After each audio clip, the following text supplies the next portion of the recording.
Guru pesantren di Bandung perkosa 12 santriwati yang sejak dilakukan sejak tahun 16. Setopik, mari kita simak bersama-sama dalam kajian santai obsesi obrolan seputar Islami. Tahun 2021.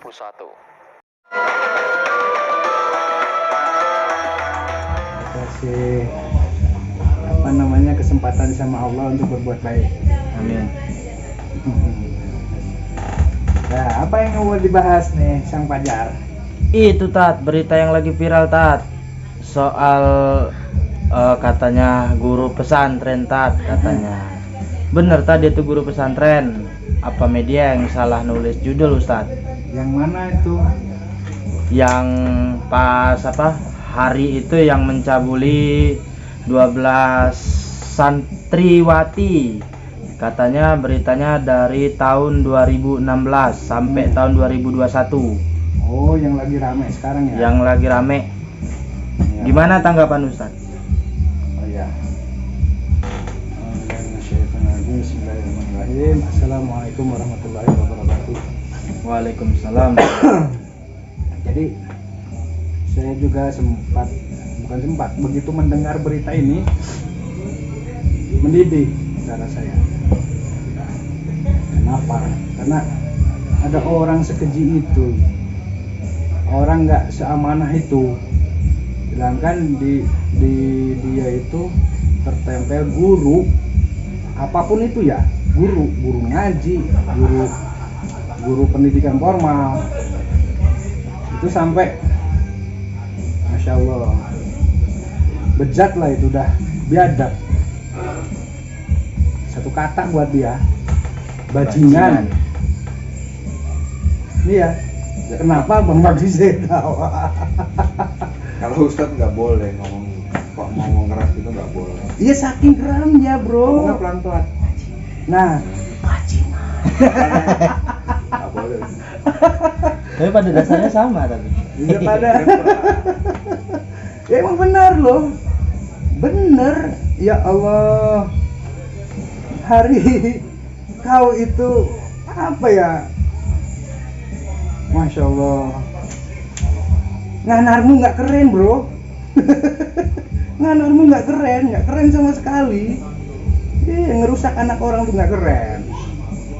Ngerusak itu namanya. Kecuali kau ngawinin janda, ngawinin loh, nikahin bukan ngawinin, nikahin janda. Itu baru keren, nolong namanya. Ini ngerusak anak orang yang dititipin sama lu. Dan juga ngerusak nama guru ya Ustaz ya. Ya, ngerusak nama guru. Terutama pondok pesantren ya Tat. Nah, ini harus kita pahami semua. Kalau di berita kan beredar guru pondok pesantren, ya kan? Di berita itu beredar begitu. Sebenarnya itu bukan pondok pesantren, Sang Pajar. Itu boarding school. Bedanya boarding school dan pesantren gimana Ustaz? Harus dipisahin antara boarding school sama pesantren. Kalau pesantren, kita bicara dulu pesantren. Pesantren itu yang mendirikan seorang kiai, individu, seorang kiai dengan modal dari kesederhanaan, dari modal dari nol, terus saja sampai beliau ngebangun dengan swadaya sendiri. Nah, kalau boarding school itu dia membentuk dulu yayasan, baru membangun boarding school. Jadi membangun boarding school itu atas bentukan yayasan, bukan perorangan loh. Yayasan yang orang-orang yang ada di yayasan ini, dengan itu ada donatur, ada bantuan dari pemerintah. Kalau boarding school sama halnya seperti sekolah-sekolah yang lain, sekolah-sekolah formal yang lain. Itu dari segi pendiriannya kan, dari segi kurikulumnya juga beda, jelas sangat beda bro, boarding school sama pesantren.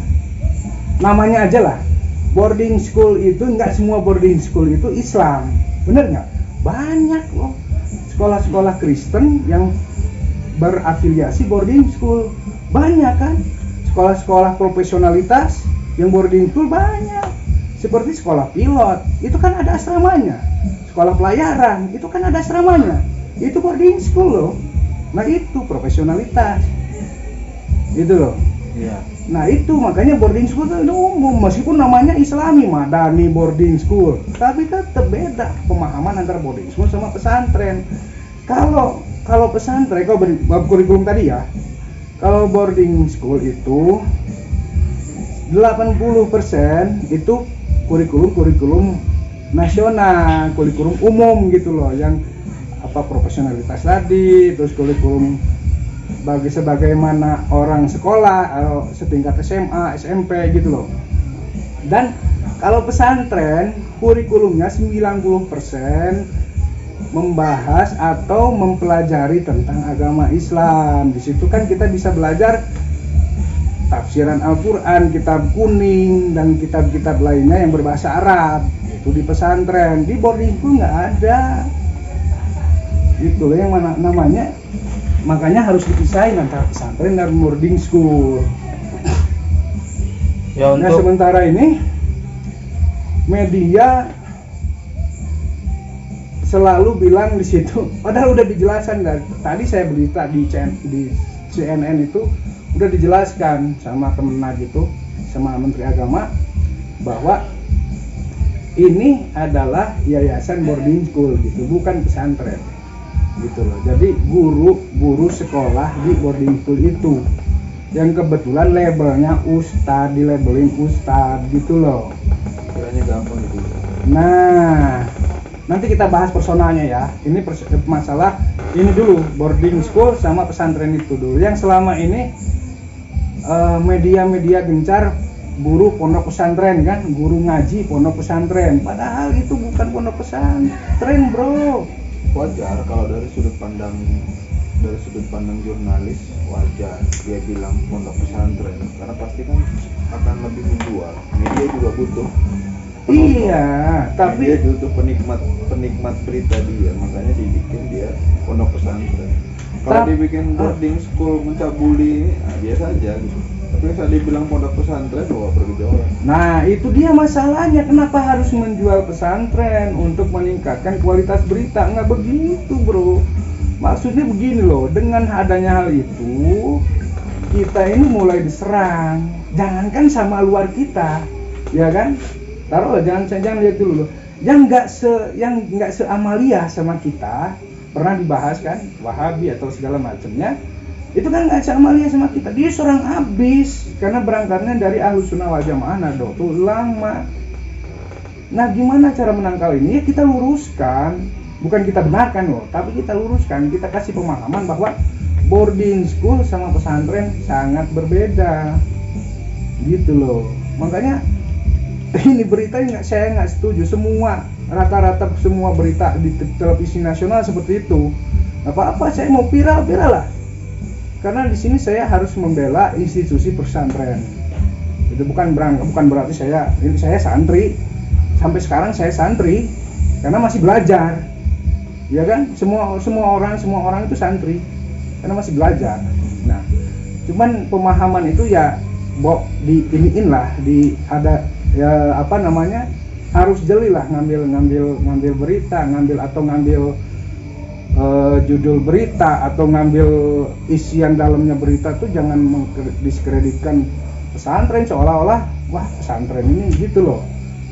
Kalau keterimanya sama orang yang jeli, yang pemahaman, oke, nggak masalah. Tapi kalau keterima orang awam yang sekedar baca berita, ya tentu mindsetnya pesantren. Itu yang saya nggak setuju, gitu loh. Media itu butuh penonton untuk nonton berita dia, itu sudah pasti. Makanya dia apapun caranya, apapun kemasannya, makanya media ya kata-kata pesantren itu kayak inilah bungkus-bungkus rokok ini, mereka harus kemas semenarik mungkin. Makanya timbullah kata pesantren. Mereka nggak ada beban mereka apa? Nggak ada. Saat itulah yang dinamakan apa? Kebebasan pers. Begitu dia mengeluarkan pesantren, mereka nggak bisa dituntut atau apa-apa, mereka nggak salah. Benar. tinggal kita, mereka punya hak siar, kita punya hak sanggah gitu loh. Iya, benar punya berkenaan dengan kebebasan pers ya, bukan pers atau itu hak manusia atau hak dia mengemukakan berita atau segala macamnya lah. Tapi ya di dalam redaksinya itu, redaksi bahasanya itu harus diolah sedemikian rupa supaya pesantren ini harus teliti dulu loh sumbernya ini. Maksudnya sumber kejadian ini di mana gitu loh. Dari sudut pandang mereka itu tetap diuntungkan karena mereka punya hak untuk mengeluarkan sebuah statement, mengeluarkan sebuah berita berdasarkan fakta, tapi fakta yang menurut mereka, bukan menurut kita. Iya, maksudnya gini loh. Selama ini dari pertama beritanya itu guru pondok pesantren, nah ya kan? Nah itu pondok pesantren itu dia udah mencerminkan bahwa dia mengajar atau salah satu ustadz atau salah satu kiai atau salah satu pimpinan, apalagi ada yang bilang di media itu pimpinan pondok pesantren. Nah itu yang bikin miris berita itu. Maksudnya di sini bukan ini loh, cuman kita lagi menyanggah tentang redaksi berita yang ada mungkin sekarang. Lebih dalamnya kita nggak cuma menyanggah, tapi kita menuntut klarifikasi. Ya iya benar. Ya. Benar, menuntut klarifikasi. Iya, klarifikasi dong, jangan bilang itu pondok pesantren. Iya, harus lebih teliti, ya, harus lebih jelas apa yang dimaksud, siapa, di mana yang dituduhkan. Udah jelas siapa yang dituduhkan, sudah jelas itu orangnya kan. Cuman di mana gitu dan apa predikat dia di situ gitu loh. Jangan cuman ingin ngangkat berita menghebohkan pesantren, oke naik pesantren tapi jelek. Tidak begitu pesantren, akhlaknya tidak begitu, tidak dibangun seperti itu. Biarpun adalah satu dua yang memang pesantrennya kurang baik gitu, tapi kan ada batas-batasannya, ada pengontrolnya. Di situ ada kiai, mungkin kurang pengawasan kiai atau kiainya sudah sepuh atau bagaimana, kan ada seperti itu, banyak sekali seperti itu. Cuman ini beda loh. Kejadiannya boarding pass, heboh berisanya pondok pesantren, guru pondok pesantren, gitu loh. Jadi itu tolong diklarifikasi untuk media semua, siapapun yang mengungkap berita ini tolong klarifikasi, gitu loh. Tolong bedakan boarding school, bukan boarding pass ya. Tadi saya salah nyebut ya. Mana yang pesawat saya. Boarding school sama pesantren harus dipisahkan, itu beda, sangat beda. Jangan mau hanya lihat wah ini cepat terangkat, enggak. Dengan kasus seperti ini aja, guru sebenarnya cuma judul guru mencabuli 12 siswa sehingga hamil 8 anak, 8 selesai, itu bakal ngangkat berita itu. Gitu loh, nggak usah ada embel-embelnya pesantren. Ini boarding school bro, bukan pesantren, harus diingat itu satu, ya kan, buat ini berita ini nih. Terus masalah selanjutnya lebih ke personal ya. Ya kalau ke personal itu sudah ada hukum negara yang akan menghukum dia. Ya iya. Kita nggak bisa apa-apa nggak bisa. Tinggal nanti dia itu sudah kena hukum dunia dan pasti kena hukum akhirat. Itu biarin aja. Iya, maksudnya gini loh. Nah, berhubungan tadi boarding pass sama pesantren ya. Boarding school lah. Ya Allah, boarding pass lagi. Gua mau terbang kali itu. Langsung kesana. Belum marah ya. Jadi begini, kalau untuk aturan boarding pass sama nggak tahu lah boarding pass gimana ya. Boarding school. Ayo Allah. Boarding school. Kita tutup nih acara. Terbang aja sekarang. Boarding school, ya Allah ya Rabbi. Boarding school itu nggak tahu aturan asramanya seperti apa kan, kita nggak tahu. Ada pemisahan apa enggak kan. Yang jelas yang saya tahu di pesantren itu sangat sangat minim sekali hal-hal seperti itu terjadi. Kenapa? Di pesantren itu satu, pondoknya aja jauh terpisah antara pondok laki-laki sama pondok perempuan. Satu itu. Keduanya belajar belajar dan mengajar dan belajar juga itu guru perempuannya ustazah. Nggak ada ustadz, nggak ada di perempuan itu, ustazah semua. Yang laki-laki baru ustadz. Dan rois kobongnya pun, rois pondok, yaitu perempuan semua. Pesantren itu nggak ada kontaknya, sangat minimal sekali, sangat minim sekali, sangat sedikit kontak antara laki-laki sama perempuan itu. Gitu loh. Kalau pesantren itu menjaga marwahnya, itu pesantren seperti itu, menjaga batasan-batasannya yang harus benar-benar, karena disitulah ketemu sedikit aja udah, apalagi anak-anak santri kan remaja-remaja ya kan, masa-masa puber, dikit-dikit lihat cewek fit-fit kan gitu. Ada pesantren yang perempuannya lebih banyak bisa ketemu laki-laki, itu ada. Gimana? Sinetron. Gua mau udah serius. Iya, gua udah gimana? Di sinetron itu ya santriwati bisa ketemu anak baru yang ugal-ugalan, terus jatuh cinta gitu. Bisa kan? Kalian dulu disindir. Itu bener loh. Kan begini loh. Allahu Akbar. Termasuk sinetron juga. Sinetron, apa tayangan-tayangan TV itu kan secara tidak langsung propaganda. Betul nggak? Dia yang memberikan ilmu dan pengajaran kepada orang yang melihat. Harusnya media lebih bijaksana. Ini media itu kayak kotak rokok ini. Berita dan siaran mereka itu gambar ini. Lo boleh bisa bikin gambar apa aja semenarik mungkin, tapi tolong tanggung jawab. Lo udah nyelekin nama pesantren. Ya, iya, sama aja sih. Lagi kotak rokok aja disuruh kasih gambar orang-orang sakit. Apa sebenarnya kan orang sakit ini ada sebagai bentuk tanggung jawab si rokok terhadap orang yang merokok. Tanggung jawabnya apa ya, gambar ini sebenarnya lo kalau ngerokok nanti sakit lo gitu. Tapi kan tetap dia dijual rokok. Iya. Masa media nggak bisa nyuruh tukang rokok gitu loh. Tetap TV itu ada iklan rokok loh. Iya, nggak, maksudnya iya, kalau diibarkan media itu kotak rokok dan sampul ini adalah iklan dia, adalah berita dia harus dong menempelkan logo orang sakit ini sebagai tanggung jawab moral terhadap apa yang dia kasih. Nah kayak sekarang dia bawa sudah menyebarkan berita tentang pondok pesantren yang pasti menyakiti banyak umat dan ngebuat apa ya, stigma negatif tentang pesantren dan guru gitu. Seolah ini kita masih bilang dalam lingkup kecil ya. Iya. Kalau lu tanya gua sebagai orang yang jahat, gua sebagai orang yang benci Islam, coba lu tanya gua hadir sebagai orang yang benci Islam, gua akan bilang orang nabinya dikawin terus. Nah, seperti itu. Itu stigma yang lebih buruk, lebih gila. Lebih gila lagi, orang akan berpikir ke sana tanpa tahu dasar-dasarnya. Jangan lupa, orang menilai Islam itu bukan karena Al-Qur'annya.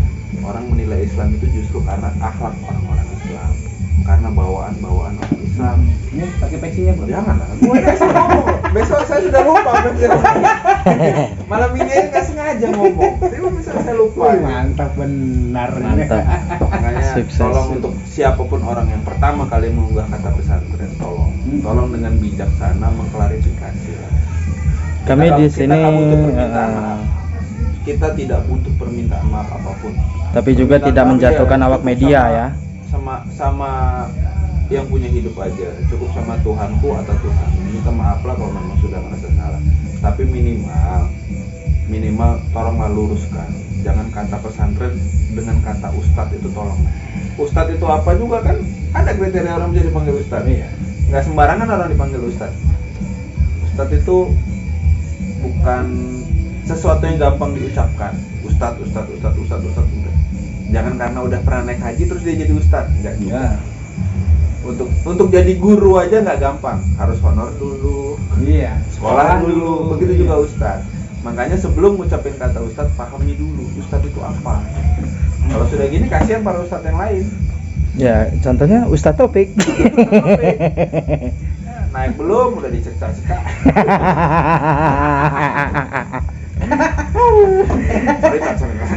Oke, berhubung durasi sudah menipis, silakan Ustadz Topik menutup acaranya. Nah, udah tutup ya. Iya. Aduh ya Allah. Jadi untuk ya itu tadi pesannya terutama yang pertama ke media, tolong diluruskan atau tolong diklarifikasi untuk masalah bahasa pondok pesantren atau ustadznya itu seperti apa. Dan lagi seperti yang sebelum-sebelumnya saya bilang, semua orang berpotensi melakukan hal-hal yang buruk. Semua orang berpotensi juga melakukan hal-hal yang baik. Tinggal gimana pondasi iman kita, tinggal gimana pondasi lingkungan kita yang kita ciptakan. Itu aja. Oke. Jadi Ada tambahan dari Bang Bagus? Teman saya sama media. Media. Tapi di sini kami bukan untuk menjatuhkan media, bukan. Tapi di sini hanya mengkritik soal judul ya. Kita ini tinggal di negara demokrasi, Iya. orang boleh mengeluarkan pendapat. Pendapat saya terhadap media harus ingat, media itu mempunyai peranan penting bukan hanya di Indonesia, bukan hanya di satu kampung, tapi di seluruh dunia. Media bisa menyatukan orang seluruh dunia, tapi juga bisa membuat perang satu dunia. Itulah media. Kekuatan dari media itu kayak gitu. Alangkah baiknya media juga harus bisa lebih bijak, jangan hanya karena ingin mengejar rating tapi melupakan norma. benar. Jangan. Apa yang diberitakan, kadang-kadang ada hal besar yang mungkin bisa dikecilkan dan ada hal kecil yang tidak usah dibesar-besarkan. Ya benar. Jangan hanya karena sekedar rating, tapi imbas-imbasnya masyarakat jadi gonjang-ganjing, masyarakat jadi nggak nyaman. Jangan lupa setiap manusia itu punya tanggung jawab moral, baik kepada sesama manusia atau juga kepada Tuhan masing-masing. Iya. Benar. Betul ya. Jangan pinjemin PC lagi, tak? Ini- Sama aja. Bang. Sebentar, satu lagi pesan buat ini, buat penutup, pesan buat orang tua yang akan memondokkan anaknya atau mensekolahkan anaknya, mau itu di pondok pesantren atau di boarding school bro sekarang benar, bukan boarding pass lagi. Berangkat kita. Boarding school harus lebih hati-hati, harus lebih memilih lagi. Untuk pesantren, dilihat dulu pesantrennya seperti apa, temuin kiainya langsung, kiainya seperti apa, terus dilihatnya pesantrennya seperti apa, dan dilihat kondisinya aja, kondisi wah gitu kan, wah laju anak kita dimasukin situ karena dia wah mewah, terjamin lah, dia belum tentu. Kita harus lihat dulu ke dalamnya seperti apa. Inilah sharing lah sama pengurusnya di situ atau sama kiainya langsung minta ketemu di pondok yang akan dimasukin sama anak kita atau keluarga kita, biar menangkal hal-hal seperti itu yang terjadi di Bandung bisa terulang lagi gitu loh. Kita lagi menggencar-gencarkan untuk mengevaluasi yayasan pendidikan pondok pesantren ataupun boarding school, itu khususnya dari Kementerian Agama dan PBNU. Itu ini PR besar buat kita, terutama generasi muda dari Nahdlatul Ulama. Sekian dulu dari saya. Wabillahi taufiq wal hidayah. Wassalamualaikum warahmatullahi wabarakatuh. Waalaikumsalam warahmatullahi wabarakatuh.